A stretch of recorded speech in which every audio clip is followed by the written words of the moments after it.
కాశీబుగ్గ మున్సిపాలిటీలో సర్వసభ సమావేశం జరిగింది. సమావేశంలో భాగంగా మున్సిపల్ కమిషనర్ నాగేంద్ర కుమార్ మాట్లాడుతూ, శ్రీకాకుళం జిల్లాలోని అతిపెద్ద మున్సిపాలిటీ అని, పలాస వచ్చి పనిచేయాలనుకుంటే అధికారులు భయపడుతున్నారని అన్నారు. పలాస కాశీబుగ్గ కేటీ రోడ్ అభివృద్ధి ఎప్పుడో జరిగిందని, రాజకీయ ఒత్తిడి వల్ల సగంలో ఆగిందని ఆయన చెప్పారు. కేటీ రోడ్ పనుల బిల్లులు ఇప్పటి వరకు కాంట్రాక్టులకు అందలేదని, దానికి కారణం ఆ ఒక్కడే అని ఆయన చెప్పారు. వాళ్ళు సీల్ చేస్తున్నారు, మన వారు అడిగి తెచ్చుకోలేకపోతున్నారు. ఎందుకంటే విజిలెన్స్ అధికారికి సంవత్సరం పవర్ ఉంది. నిబంధనలు లేదు, వాళ్ళకే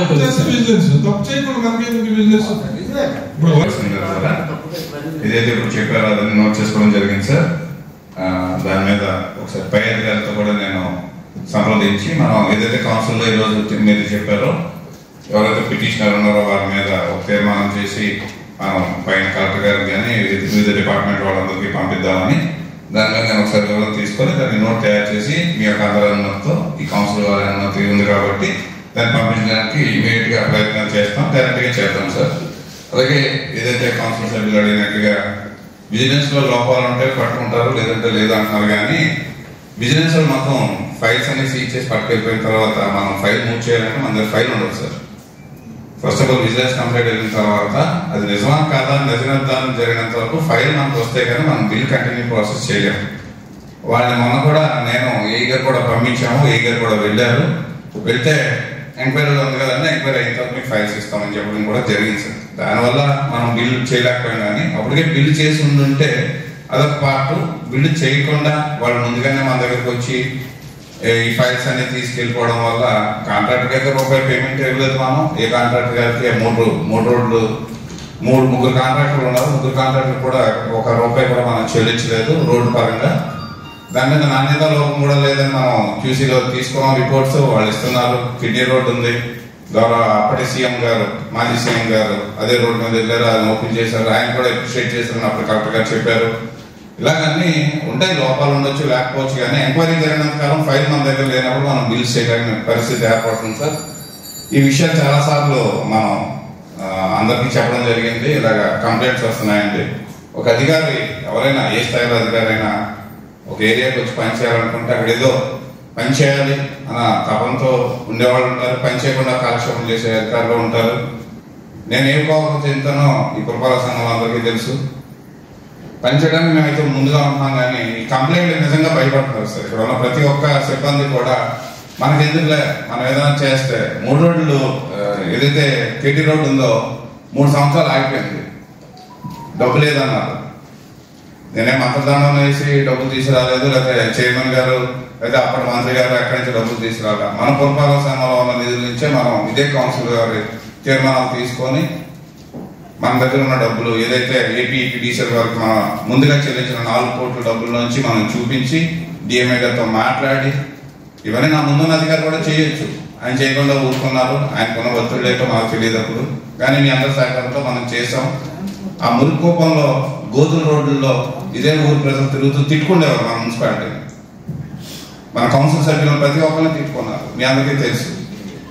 ఎలక్ట్రికల్ పోల్స్, ఒక చక్కని సిస్టమేటిక్ ఎలక్ట్రికల్ పోల్స్ ఏ మున్సిపాలిటీలో ఉండవు. నేను ఛాలెంజ్ చేస్తున్నాను సార్. లెఫ్ట్ లైన్ అంతా లెఫ్ట్ లైన్ లో, రైట్ లైన్ అంతా రైట్ లైన్ లో. ఎక్కడైతే ఎలక్ట్రికల్ డిపార్ట్మెంట్ వారు ఉన్నారు ఆ కాంట్రాక్ట్ ని తినేసేవాడిని నేను. నాకు ఎలా కావాలని అంత చక్కగా మనం చేసుకోగలిగాం. కానీ ఫినిషింగ్ టచెస్ వచ్చినప్పటికీ ఈ విజిలెన్స్ కంప్లైంట్ వల్ల కాంట్రాక్ట్ బిల్లు ఇవ్వలేకపోవడం, కాంట్రాక్ట్ గారు ముందుకు రాకపోవడం, వాళ్ళు కూడా భయపడిపోవడం. ఏంటి బాధ మాకు ఏదైతే కోర్టులు గౌరవ వైస్ చైర్మన్ గారు చెప్పినట్టుగా ఏదైనా 10 రూపాయలు వస్తుందని ఎవరైనా వ్యాపారంలో కానీ కాంట్రాక్ట్ కానీ చేస్తారు. అది కూడా నష్టపోయి ఎదురు వడ్డీలు కట్టుకునే స్టేజ్ లో వాళ్ళు ఈ రోజు ఉన్నారు. బాధాకరమైన విషయం. కాకపోతే దానికి ఎక్కడో దగ్గర ఫుల్ స్టాప్ పడాలి, వాళ్ళకు భేదం పడిందని నేను అనుకుంటున్నాను. ఒక మంచి శుభపరిణామం. ఈ పురపాలక సంఘానికి శ్రీకాకుళం జిల్లాలో శ్రీకాకుళం కార్పొరేషన్ తో పాటు పోటీ పడే తత్వం ఉన్న పురపాలక సంఘం, చాలా మంచి పొటెన్షియాలిటీ ఉన్న పురపాలక సంఘం. అటు జీడి పరిశ్రమతో ప్రపంచ దేశాలని మనం పలాస అంటే ప్రపంచ దేశాలకు తెలిసేటట్టు మన పురపాలక సంఘం ఉంది. అలాంటి జంట పట్టణాల్లో ఇలాంటి పురోభివృద్ధికి ఇలాంటి మంచి కౌన్సిల్ సభ్యులు అందరూ ఉండి, మంచి చైర్మన్ గారు ఉండి, మంచి వైస్ చైర్మన్స్ ఉండి, మంచి ప్రజలు ఉండి మనం చేసుకోలేకపోతున్నాం. ఏ ఒక్కరి వల్ల ఇది జరుగుతుంది అనేది కాదు. కానీ ఎక్కడో దగ్గర ఫుల్ స్టాప్ పెట్టాలి. నిజంగా అవినీతి జరిగితే క్వశ్చన్ చేయొచ్చు. ఏ అధికారినైనా మీరు కంపల్సరీగా ఫీల్డ్ పెట్టుకొని అడిగే రైట్ ప్రతి ఒక్కరికి ఉంటుంది, ప్రజలకు కానీ కౌన్సిల్ సభ్యులకు కానీ. నువ్వు ఇవన్నీ చేసావు అని తప్పులేదు, కానీ ఏమీ జరగకుండా ఏదో జరుగుతుందని. ఇప్పుడు ఈ ఊర్లో ప్రతి ఒక్క ఇల్లు వైలేషన్ ఉంటుంది సార్. పలాస కాశ్యప్ ఒక ఇల్లు కొట్టాలంటే అన్ని ఇల్లులు కొట్టాలి, మీ ఇల్లుతో సహా. ఇప్పుడు ఎవరైతే ఉంటున్నారో ఆ ఇల్లు కూడా కొట్టాల్సిందే. కానీ ఒక్క నిమిషం సార్, ఒక్క నిమిషం బీసీ గారు, ఒక్క నిమిషం.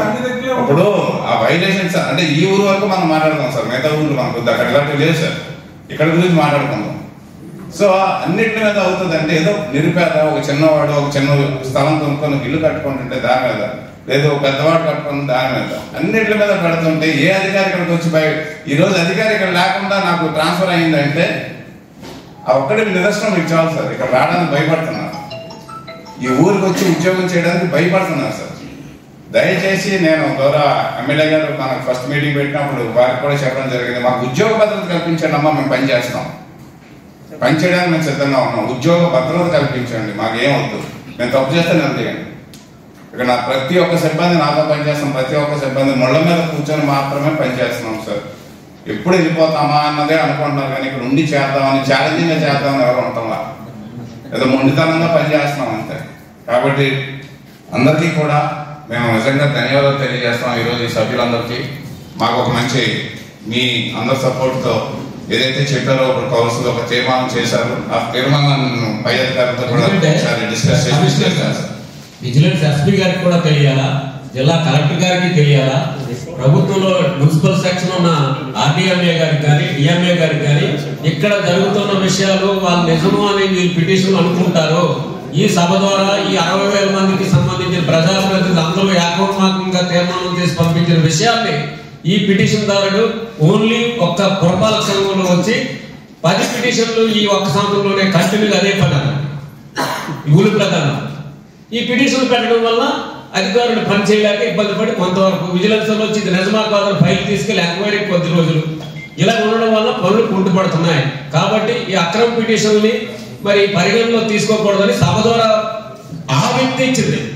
ఎవరైతే ఒకే పిటిషన్ దారుడు అన్ని విభాగాల్లో 10 సార్లు వచ్చి పిటిషన్లు పెడుతున్న ఆ వ్యక్తిపై పిటిషన్లు చెల్లేటట్లు మరి ఉండకుండా అవి పక్కన పెట్టి అభివృద్ధికి సహకరించవలసిందిగా ఒక తీర్మానం చేస్తున్నాం. మరి దీన్ని పంపించడానికి మీ వంతు విజిలెన్స్ ఎస్పీ గారికి పంపించండి తీర్మానం, అలాగే మరి మున్సిపల్ డిఎంఏ ఆర్డీఎంఏ జిల్లా కలెక్టర్ అందరికీ పంపించండి అని నేను ఈ సభ ద్వారా మీకు తెలియజేస్తున్నాను. అవసరమైతే పోలీస్ ఎస్పీ గారికి కూడా పంపించండి. తప్పకుండా సార్, అండ్ ధన్యవాదాలు సార్, థ్యాంక్ యూ.